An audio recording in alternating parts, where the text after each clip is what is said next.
Topic है basically, that aim है आपका to demonstrate the suction due to transpiration, ठीक है। Suction due to transpiration there is an experiment.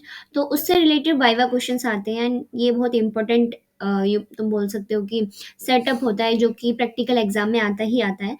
तो उससे रिलेटेड जो भी आपके एक्सटर्नल आते हैं वो क्या वाइवा क्वेश्चंस ले सकते हैं, ठीक है, अकॉर्डिंग टू योर सेटअप। उस पे बेस्ड ये कुछ वाइवा क्वेश्चंस हैं एंड ऑफ कोर्स इसमें से पक्का कुछ ना कुछ क्वेश्चंस जरूर आने वाले हैं। अगर नहीं तो बेसिकली कॉन्सेप्ट अगर तुम्हें पता होगा तो तुम आंसर को बहुत इजीली बता सकते हो, ठीक है। तो फर्स्ट ऑफ ऑल हम फर्स्ट क्वेश्चन देखें तो first question is why, just 1 minute I will take highlighter.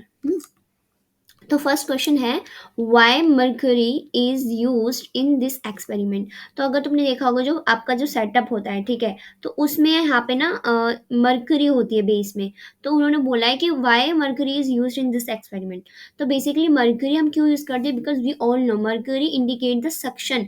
Mercury क्या क्रिएट करती है, सक्शन क्रिएट करती है due to created by the transpiration, because mercury is a greater coefficient.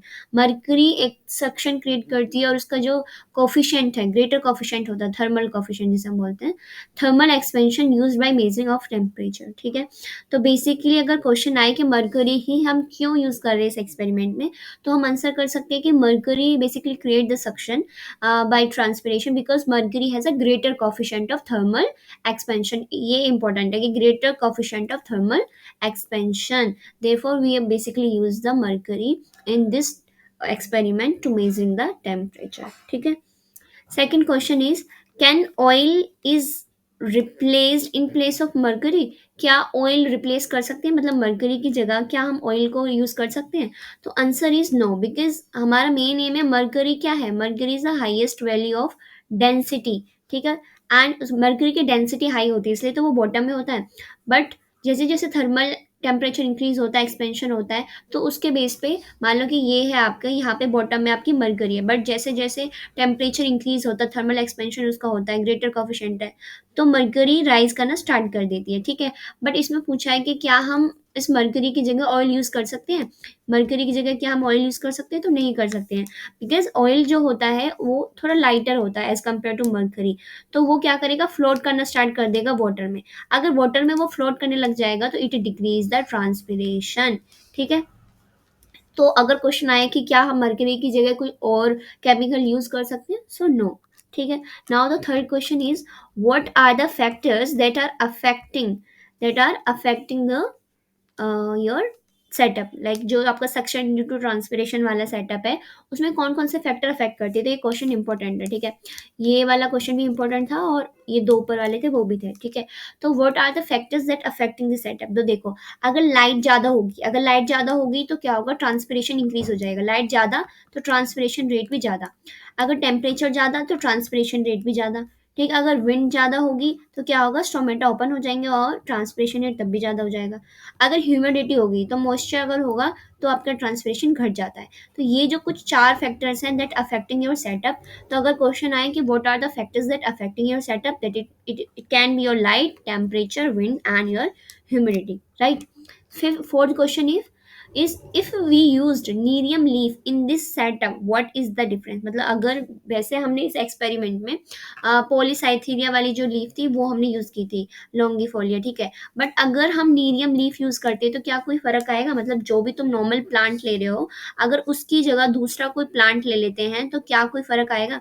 तो yes, क्योंकि हमें पता है कि जो नीरियम लीफ होता है वो कैसा होता है, एक जीरोफिटिक प्लांट होता है। Nerium leaf is your xerophytic, ठीक है।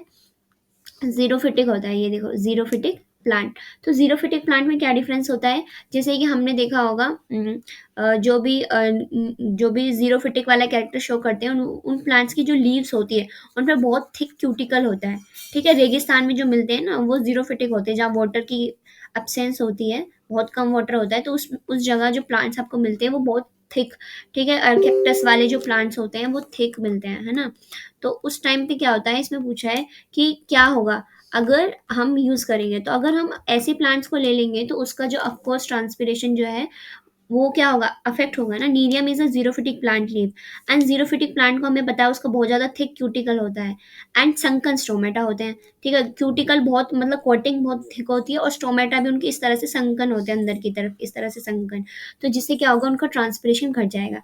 मतलब कि अगर जैसे नॉर्मल प्लांट में ट्रांसपिरेशन मान लो 5 मिनट में आपका बहुत सारा वाटर इवेपोरेट हो जा रहा है, बट जीरोफिटिक प्लांट में क्योंकि उसके पास अडेप्टेशन हैं, उनके पास संकन स्टोमेटा है। ठीक है, संगन स्टोमेटा है, एंड और क्या है उनके पास, एक क्यूटिकल है, थिक क्यूटिकल है। तो उन्होंने अपने आप को अडेप्ट किया हुआ है, जिससे वो क्या करते हैं, ट्रांसपिरेशन रेट को घटा देंगे। यानी कि 5 मिनट में जो वाटर इवेपोरेट हो रहा था, मान लो वो 25 मिनट में जाके कहीं थोड़ा बहुत वाटर इवेपोरेट होगा, है ना। तो इस तरह का ये हम बोल सकते हैं कि अगर हम नीरियम लीफ यूज कर रहे हैं इन दिस एक्सपेरिमेंट, तो यस हमारा जो सेटअप है वो अफेक्ट होगा, right. So fifth question is which anti transparent, just 1 minute, हाँ, विच एंटी ट्रांसपेरेंट यूज मिली लीफ। तो एंटी ट्रांसपेरेंट यानी वो ट्रांस जो कि आपके ट्रांसपीरेशन को घटा दे, उनको हम बोलते हैं एंटी ट्रांसपेरेंट। ठीक है, एंटी ट्रांसपेरेंट यानी कोई भी ऐसा केमिकल जो कि क्या कर दे, आपके ट्रांसपिरेशन रेट को घटा दे। तो उसमें कौन कौन आते हैं, देखो कुछ केमिकल्स हैं, उनका नाम याद रखो, इनको एंटी ट्रांसपेरेंट के नेम पूछ सकते हैं कि बताओ एंटी ट्रांसपेरेंट, और ये इनका फेवरेट क्वेश्चन होता है। ठीक है, तो हम बताएंगे एंटी ट्रांसपेरेंट का जो है mainly use in leaves, that is a PMA. PMA is a phenyl methyl acetate aspirin and abscisic, यानी PMA aspirin and abscisic acid. और इससे रिलेटेड ही एक ऐसा क्वेश्चन भी आ सकता है, if we are using PMA, PMA is phenyl methyl phenyl mercury acetate, तो क्या होगा। तो हम बता देंगे अगर हम अपने सेटअप में पीएमए यूज कर रहे हैं, एंड वी ऑल नो कि पीएमए इज एंटी ट्रांसपेरेंट, तो हमारा जो ट्रांसपिरेशन रेट है वो क्या हो जाएगा, डिक्रीज हो जाएगा। ये बता देना। ठीक है, अब नाउ द सिक्स क्वेश्चन देखो, what happen if we demonstrate the same experiment during rainy season. तो ये इसका आंसर यहाँ पे मिस है थोड़ा। तो देखो अगर हम इसी सेम सेटअप को अगर रेनी सीजन के टाइम पे करेंगे, तो हमें पता है रेनी सीजन के टाइम में ह्यूमिडिटी ज़्यादा होती है। और अभी हमने पढ़ा था एक रिलेशन अभी, कि ह्यूमिडिटी जब ज़्यादा होती है तो क्या होता है, ट्रांसपिरेशन रेट घट जाता है, क्योंकि ऑलरेडी सराउंडिंग में वाटर और मॉइस्चर होता है। ठीक है, अगर सराउंडिंग में वाटर एंड मॉइस्चर है, ह्यूमिडिटी, तो ट्रांसपिरेशन रेट घट जाता है। ठीक है, ये आए कि अगर ह्यूमिडिटी या रेनी सीजन में कर रहे हो तो ऑफकोर्स ट्रांसपिरेशन रेट घट जाएगा। Seventh question is what happen if we apply Vaseline in your leaves. अगर हम वेसलीन अप्लाई करें लीव्स पर, तो हमें बताया कि अगर हम लीव्स, ये नॉर्मल लीव्स है, अगर हम उन पर क्या अप्लाई कर देते हैं, वेसलीन, यहाँ पर एक थिक उसकी कोटिंग कर देते हैं वेसलीन की, तो Vaseline act as a cuticle. ठीक है, वेसलीन किसकी तरह एक्ट करेगा, एक थिक थिक क्यूटिकल की तरह एक्ट करेगा, जैसे कि थिक क्यूटिकल की तरह वो एक्ट करेगा, एक अलग से एक एक्स्ट्रा आउटर कवरिंग की तरह एक्ट करेगा, जिससे कि ट्रांसपिरेशन जो रेट है, ठीक है, वो क्या हो जाएगा, डिक्रीज हो जाएगा, जिससे ट्रांसपिरेशन रेट डिक्रीज हो जाएगा।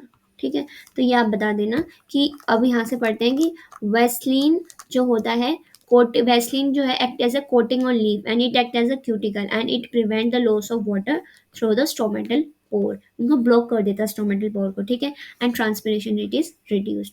Question number 8 is what happen if half of the leaf removed from this setup.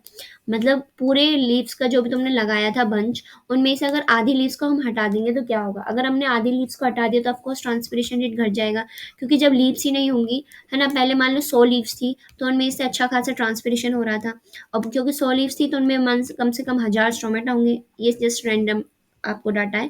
तो 100 लीव्स में कम से कम 1000 स्टोमेटा होंगे, और ट्रांसपिरेशन रेट भी इंक्रीज होगा, क्योंकि जितने ज़्यादा स्टोमेटा उतना ही ज़्यादा ट्रांसपिरेशन। बट मान के चलो अब अगर लीव्स ही 20 हो गई हैं, तो स्टोमेटा भी घट जाएंगी, है ना, और स्टोमेटा भी घट जाएंगे तो ऑफकोर्स ट्रांसपिरेशन रेट भी घट जाएगा। ठीक है, तो ये क्वेश्चन है कि अगर हम हाफ ऑफ द लीव्स को रिमूव कर दें तो क्या होगा, ट्रांसपिरेशन जो भी आपका सेटअप है उसमें ट्रांसपिरेशन रेट डिक्रीज हो जाएगा, बिकॉज मैक्सिमम ट्रांसपिरेशन अगर through stomata present on leave, और स्टोमेटा अगर लीव से हटा देंगे तो स्टोमेटा भी नहीं रहेगा, और इससे ट्रांसपिरेशन रेट भी घट जाएगा। ठीक है, नाइन्थ क्वेश्चन ये भी पूछ सकते हैं कि सिंपल क्वेश्चन पूछ लेते हैं, what does this setup demonstrate. Setup रखा होगा, उससे पूछ लेते हैं ये सेटअप क्या डेमोन्स्ट्रेट कर रहा है। So this setup demonstrate the suction due to transpiration. ठीक है, कुछ बच्चों को सेटअप लगा है बट उन्हें ये नहीं पता कि व्हाट डज द मतलब सेटअप डेमोन्स्ट्रेट, तो this setup demonstrate the suction due to transpiration, जो भी रखा होगा उस time. Question number 10, what is the precaution of this setup. अगर ये पूरे सेटअप में कोई प्रिकॉशंस में आपकी कुछ भी एक्सटर्नल पूछ सकता है। तो बता दो कि जब भी हम उस प्लांट्स को कट करते हैं तो हम उसे ऑब्लिक कट देते हैं, ना कि ब्लंट एंड। हम क्या देते हैं उसको ऑब्लिक कट देते हैं। और वो भी किसके अंदर देते हैं, in the under the water, under the water हम उसे ऑब्लिक कर देते हैं ताकि सरफेस एरिया इंक्रीज हो जाए। ठीक है, ये देखो ये है नॉर्मल प्लांट, जैसा ये ब्लंट एंड, एक होता है ऑब्लिक एंड, यानी कुछ इस तरह से एंड मतलब काटना। ठीक है, इससे सरफेस एरिया इंक्रीज हो जाता है बेसिकली। तो सबसे पहले हमें ऑब्लिक कर देना, वो भी अंडर द वाटर, ताकि एयर बबल्स ना बने। Avoid air bubbles in your water column में जो है मतलब बबल्स नहीं बने चाहिए, air bubbles. And setup should be completely air tight. अपना सेटअप बिल्कुल टाइट होना चाहिए, नहीं कि मतलब एयर कहीं से भी आ जा रही है तो बबल्स बनना बन जाएंगे। ठीक है, and mercury should be handle with care because we all know mercury is a poisonous, तो should be handle with care. So this is all about the viva questions. And एक बार मैं अगर तुम्हें फिर से दिखा देती हूँ, ये 10 क्वेश्चंस हैं, इनमें से कोई ना कोई क्वेश्चन जरूर आएगा, और अगर नहीं तो इसी से रिलेटेड कोई कॉन्सेप्ट से ही आपके जो एक्सटर्नल है वो क्वेश्चन पूछते हैं।